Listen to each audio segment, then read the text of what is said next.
지방을 많이 먹으면 왠지 이게 그대로 지방으로 갈 것 같아. 지방으로 그대로 들어갈 것 같은 뭔가 머릿속에 이미지가 떠오르는데 실제로는 그렇지 않아요.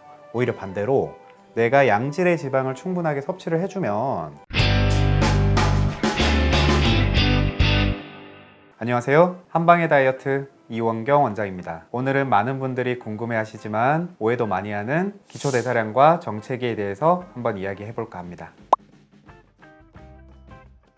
거의 올라가지 않습니다. 기초대사량은 말 그대로 기초. 이제 일상생활에서 생활하면서 움직이지 않을 때, 숨만 쉬고 가만히 있을 때 우리 몸에서 생명 활동을 위해서 사용하는 에너지들을 기초대사량이라고 하고, 이 기초대사량을 제외하고 우리가 하루 동안 활동하면서 사용하는 에너지를 활동대사량이라고 하는데, 운동을 하면서 소비하는 에너지는 기초대사량이 아니라 대부분은 활동대사량이라고 할 수 있죠.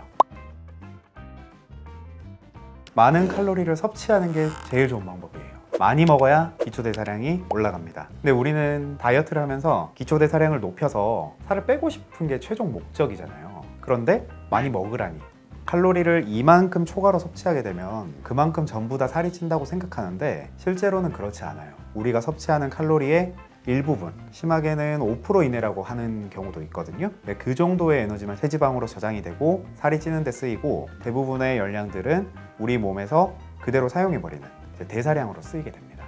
그래서 많이 먹으면 기초대사량이 높아질 수 있는 거거든요. 아무거나 먹으면 안 되죠. 가장 좋은 거는 정제된 탄수화물의 비율을 줄이고 좋은 지방의 섭취를 늘리는 게 가장 좋아요. 지방이 그람당 칼로리가 가장 높기 때문에 똑같은 양을 먹더라도 지방을 섭취해 주는 게 좋죠. 지방이라고 한다면은 이제 우리나라에서 많이들 먹는 들기름, 참기름은 아니에요. 올리브오일, 그 중에서도 엑스트라 버진 올리브오일, 그리고 버터, 99.9% 적혀있는 그 버터, 이런 것들로 칼로리 섭취를 늘려주는 게 좋아요. 지방을 많이 먹으면 왠지 이게 그대로 지방으로 갈 것 같아.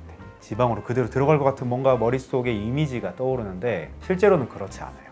오히려 반대로 내가 양질의 지방을 충분하게 섭취를 해주면 지방이 충분하게 들어오니까 몸에 들어있는 지방을 꺼내서 써도 되겠다. 오히려 몸은 이렇게 판단하기 때문에 지방을 섭취하는 게 더 좋습니다.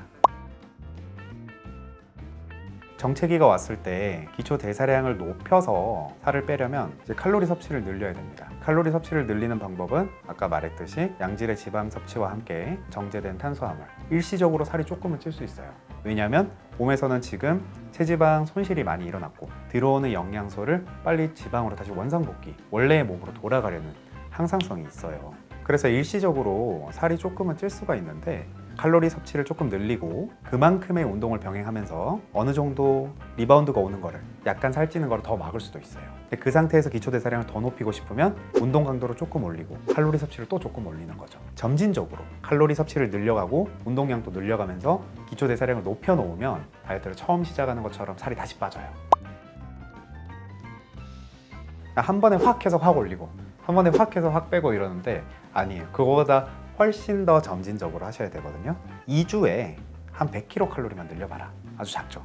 그 정도씩 좀 점진적으로 늘려가는 거예요. 한 달 정도 동안 다이어트 정체기가 왔던 섭취량보다 300kcal 정도만 더 늘리고 그만큼 활동량도 더 늘리면 좋겠죠. 그렇게 한 달이나 2달까지 이제 기초대사량을 높여놓은 다음에 그 다음에 다시 식단 조절로 살을 빼셔야 되는 거예요.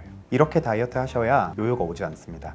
사실 요요는 어떤 수단으로 다이어트 했냐가 중요한 건 아니거든요. 얼마나 빨리 살을 뺐냐가 제일 중요해요. 살을 빨리 뺄수록 요요가 많이 옵니다. 그래서 요요가 오지 않는 방법은 뭐예요? 라고 물으면 답은 하나밖에 없어요. 무조건 천천히 빼라. 네, 오늘은 기초대사량과 정체기에 대해서 이야기 나눠봤는데요. 많은 도움 되셨으면 좋겠습니다. 이상 한방의 다이어트 이원경 원장이었습니다. 감사합니다.